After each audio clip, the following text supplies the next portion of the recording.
Boa noite a todos. Vou ficar um pouquinho mais para trás para não ficar tão de costas. Bom, nós, segundo a doutrina espírita, nós temos 3 revelações. A primeira acontece com Moisés. Moisés teve umas complicações. O povo hebreu, há 4.000 anos atrás, é bem diferente do povo que vive hoje. Então, ele, na verdade, proporcionou um Deus vingativo. E esse Deus vingativo veio, Deus punitivo, e veio caminhando até a chegada da segunda revelação, que nós entendemos segundo a doutrina espírita, que vem com Jesus. Então, eu vou ler aqui, através de João, um trecho que Jesus deixou para nós na época que aqui esteve. Isso está no capítulo 14, nos versículos de 15 a 18. Mas o capítulo 14 todo é muito lindo. Quem quiser ler o 14 de João vai gostar bastante. Mas eu peguei um trecho que nos interessa. Se me amais, guardais os meus mandamentos, e eu rogarei ao Pai, e Ele vos dará outro Consolador, para que fique eternamente convosco, o Espírito da Verdade, a quem o mundo não pode receber, porque não o vê, nem o conhece. Mas vós conhecereis, porque Ele ficará convosco e estará entre vós.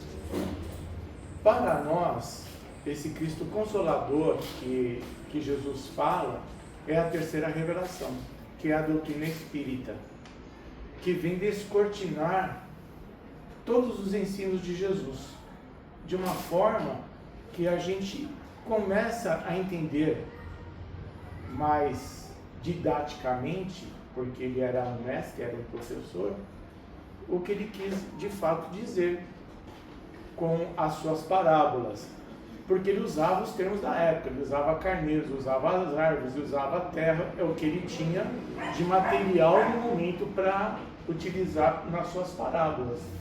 Mas nós, hoje, através da doutrina espírita, nós podemos identificar melhor essas parábolas, entender melhor essas parábolas que Jesus nos deixou.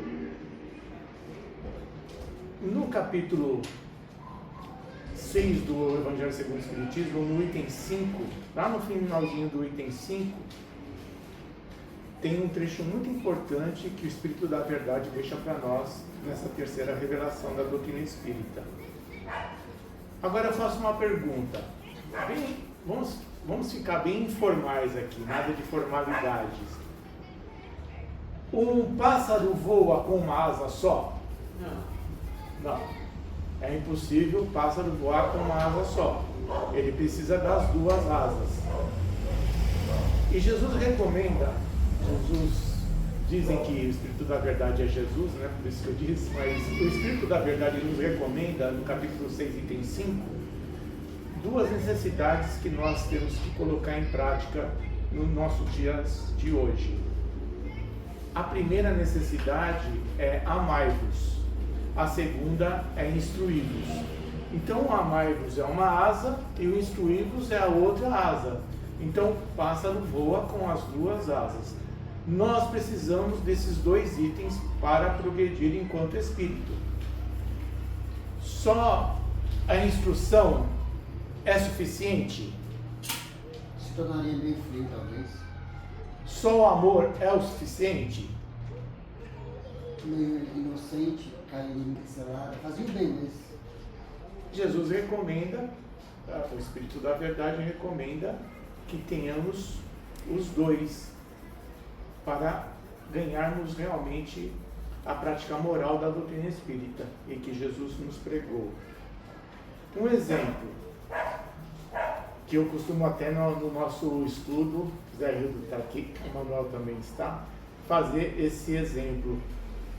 Tem uma mãezinha que foi proteger um filho que bateu com um carro importado, caríssimo, e acabou matando um motorista de Uber.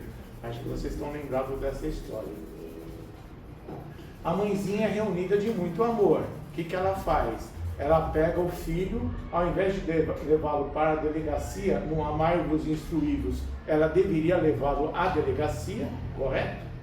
Mas como ela só está no amai-vos, ela levou esse menino para casa e não para a delegacia.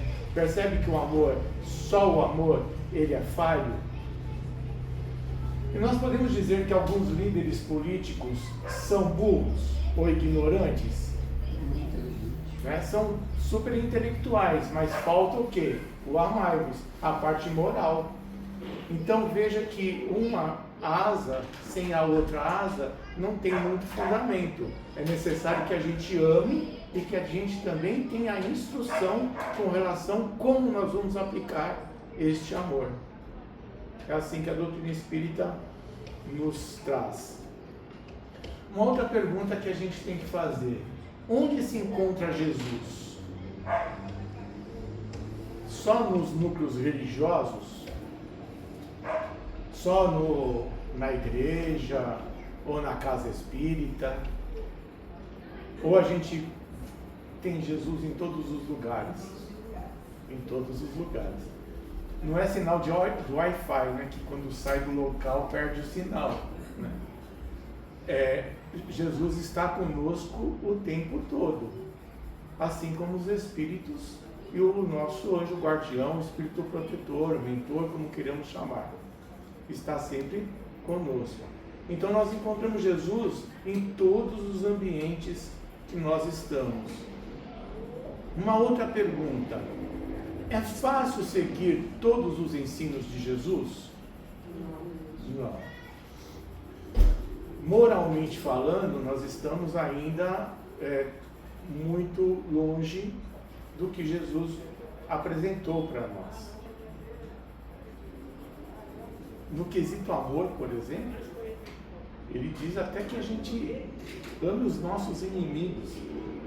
Muitas vezes nós temos dificuldade de amar os nossos entes queridos, aqueles que convivem conosco nos nossos lares, aqueles que convivem conosco nos núcleos religiosos, na casa espírita. Nós temos dificuldade em amar essas pessoas, que dirá amar os inimigos. Veja como nós estamos distante ainda dos ensinos de Jesus. Bom, mas é impossível seguir os passos de Jesus? Não é impossível, é possível. Para seguirmos os passos de Jesus, nós dependemos do quê? Dos outros ou de nós mesmos?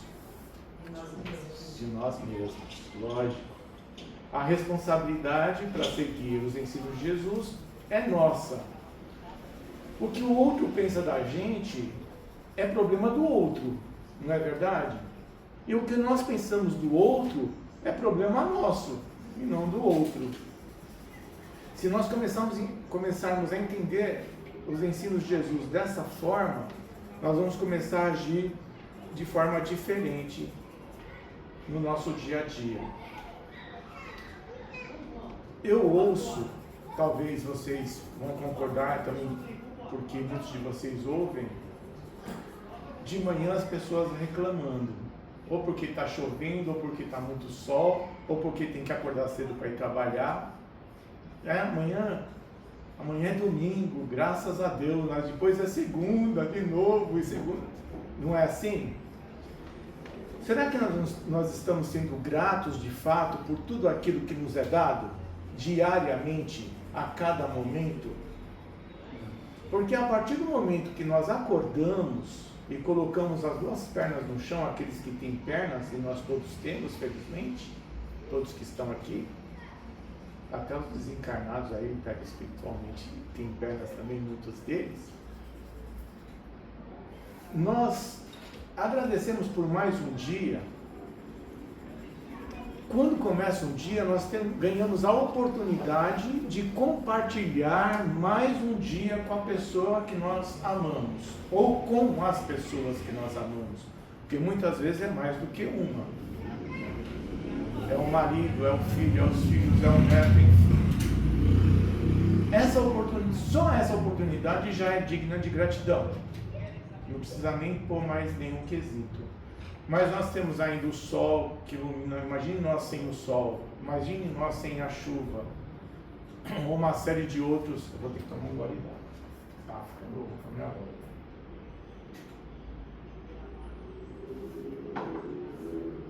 Imagine nós sem esses pré-requisitos que é nos dado gratuitamente. O poder falar, o poder se alimentar, o poder fazer as necessidades fisiológicas. Gente, quem tem problemas de fazer necessidades fisiológicas sofre horrores. E nós estamos com essa dádiva de poder, enfim, agradecer por tudo. Se nós colocarmos na nossa cabeça que o pensamento positivo é uma forma de agradecimento, de gratidão, nós temos que ter pensamento positivo com todos aqueles que nós amamos? Sim ou não?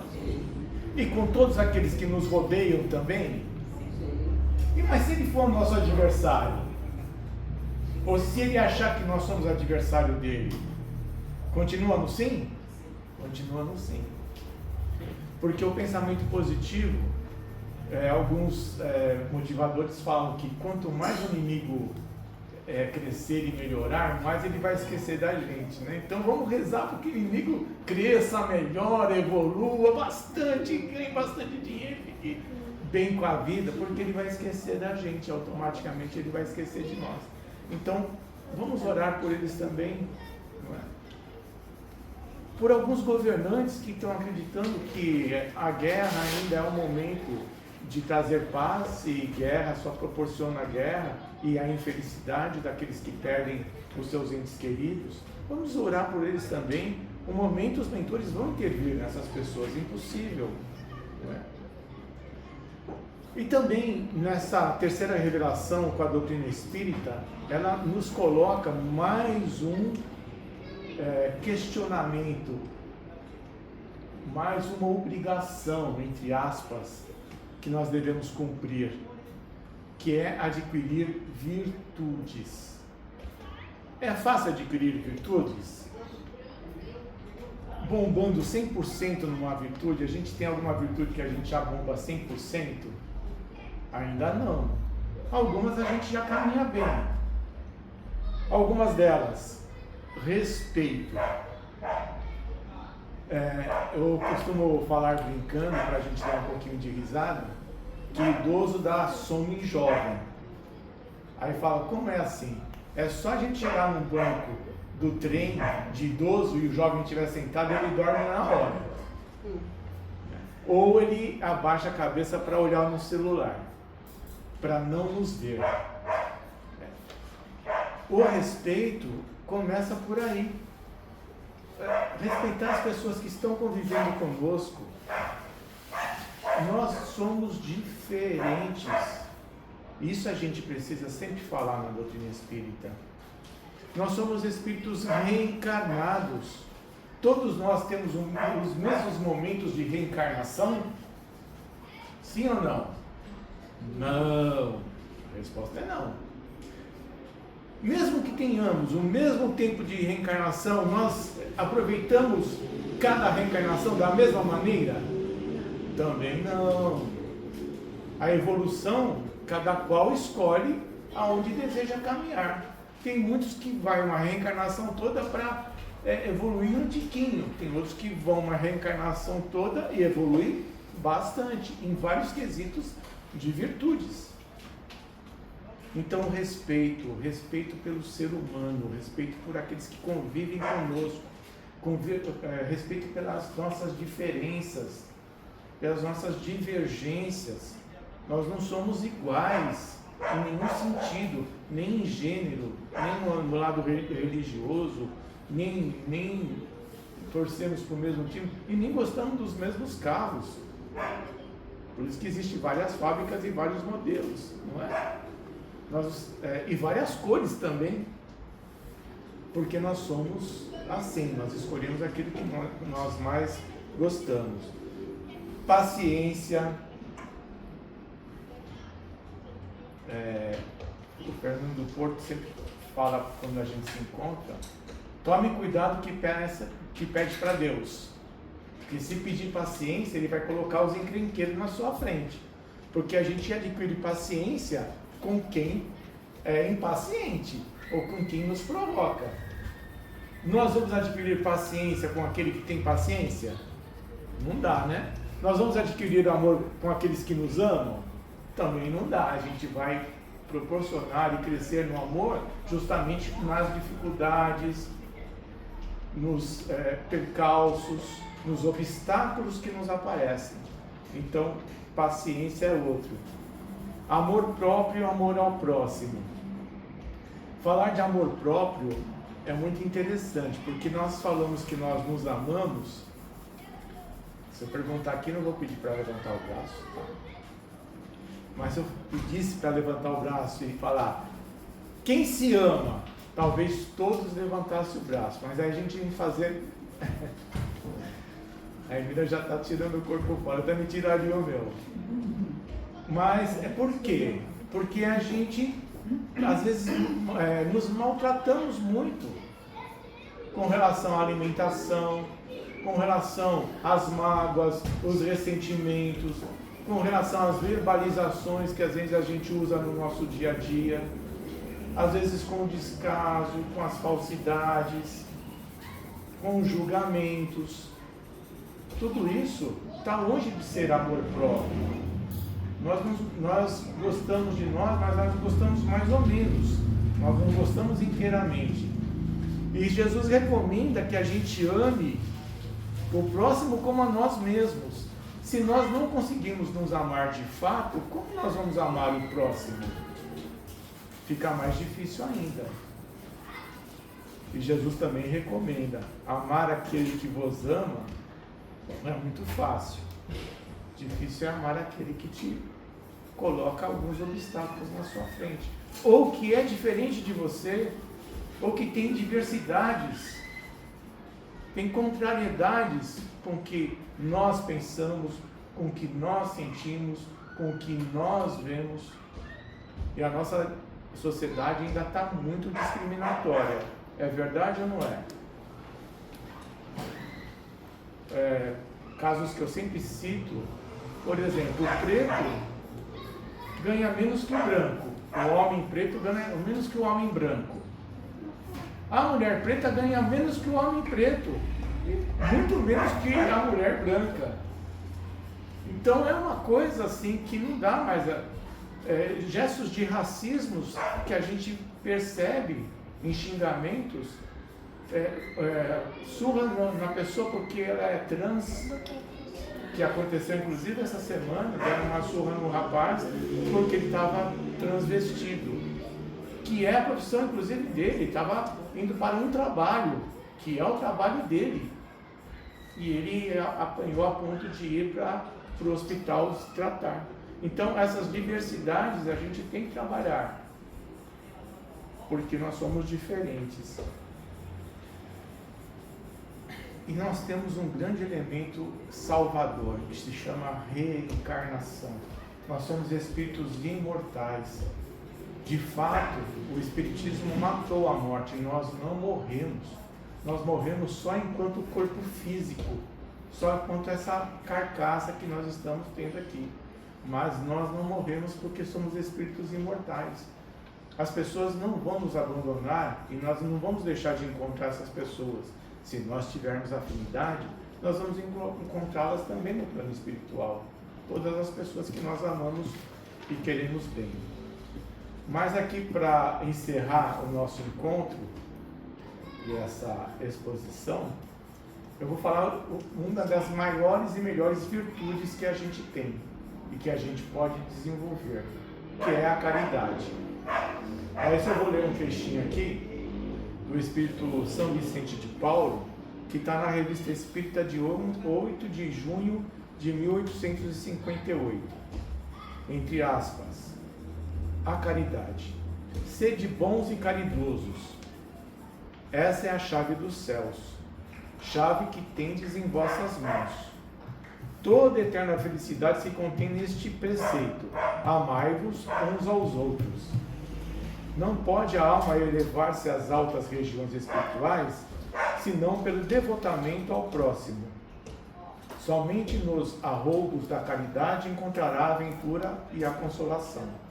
Sede bons, amparai os vossos irmãos. deixai de lado a horrenda chaga do egoísmo. Cumprindo esse dever, abrir-se-vos-á o caminho da felicidade eterna. Na pergunta 886 do Livro dos Espíritos, Kardec pergunta para Jesus, pergunta para os Espíritos, em que ele está ali, o Espírito da Verdade. Como entendia Jesus a caridade?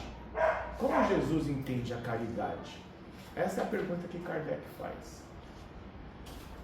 A resposta são 3 itens. Primeiro, benevolência para com todos, ou seja, sede bom para com todos aqueles que conosco compartilham essa existência, e até com os desencarnados também. Nós conseguimos cumprir esse preceito de sermos bons o tempo todo com os nossos irmãos? Nós temos dificuldade de fazer isso ainda. Sede indulgente. A indulgência, gente, está aí. A paciência, a tolerância, o gostar de si mesmo, o gostar, o amar o próximo. Então, benevolência, indulgência. E o terceiro é o perdão. Muita gente faz assim: eu te perdoo, mas não aparece mais na minha vida. Então isso na verdade não é um perdão, é um meio perdão. Eu te perdoo, vem cá me dar um abraço, vamos conversar a respeito. Isso é perdão. Mas perdoar e não aparece mais na minha vida, isso na verdade é jogar a poeira por debaixo do tapete. O que de fato entendemos por caridade? Alguns dizem assim: é a doação de bens materiais. A doação de bens materiais é caridade? Sim ou não? Sim. É mais fácil. Sim. Sim, lógico que é. Estamos na matéria, né? Nós somos matéria, nós precisamos da matéria. Essa sala só foi construída graças à união de todos, do grupo espírita Solidariedade e de dinheiro, que nós arrecadamos em grupo aqui para construir essa sala. Então a caridade material, ela é importante, mas é a única? Não.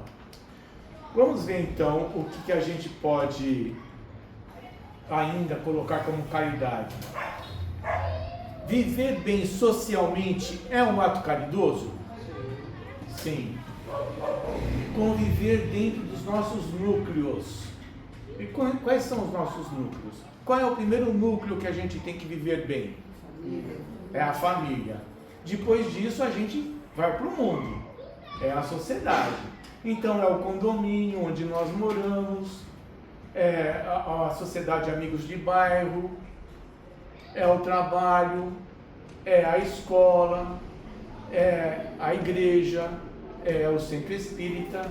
Todos esses meios sociais nós temos que desenvolver a caridade. E como entende caridade Jesus? Sendo bom, indulgente e perdoando. Então na nossa sociedade nós temos que ser, aplicando a caridade, ser bom, indulgente e perdoando. Sempre, para viver bem em sociedade. Não julgar as pessoas é um ato caridoso? É um ato adquirido e é um ato caridoso. É difícil? Muitas vezes é. É impossível? Não. Aê, Rodrigão, não é impossível. Como nada é impossível.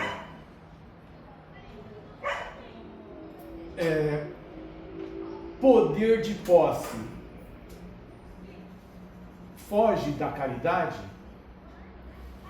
O poder de posse são duas chagas fortíssimas, que é o egoísmo e o orgulho. Essas frases feitas que chocam a gente, nós espíritas pelo menos nos chocamos com essas frases. Se você não for minha, não vai ser de mais ninguém. Se você não for meu, não vai ser de mais ninguém. E não é mesmo, porque a pessoa tira a vida da outra pessoa, deixando órfão, às vezes 3, 4 filhos. Um vai preso e o outro morreu em corpo físico, né? Apesar da imortalidade do espírito, não vai poder mais cuidar dos filhos, porque não tem mais o corpo físico. Pelo menos de olho a olho não vai poder fazer mais isso. Então, o poder de posse é uma coisa que a gente tem que extinguir. Mas não é só entre cônjuges não, viu? O poder de posse, às vezes acontece até mesmo na sociedade como um todo. Nós acreditamos que aquilo é meu e ninguém mexe, e ninguém toca. Isso é muito perigoso, a gente tem que também aprender a administrar isso no nosso dia a dia, na nossa sociedade como um todo.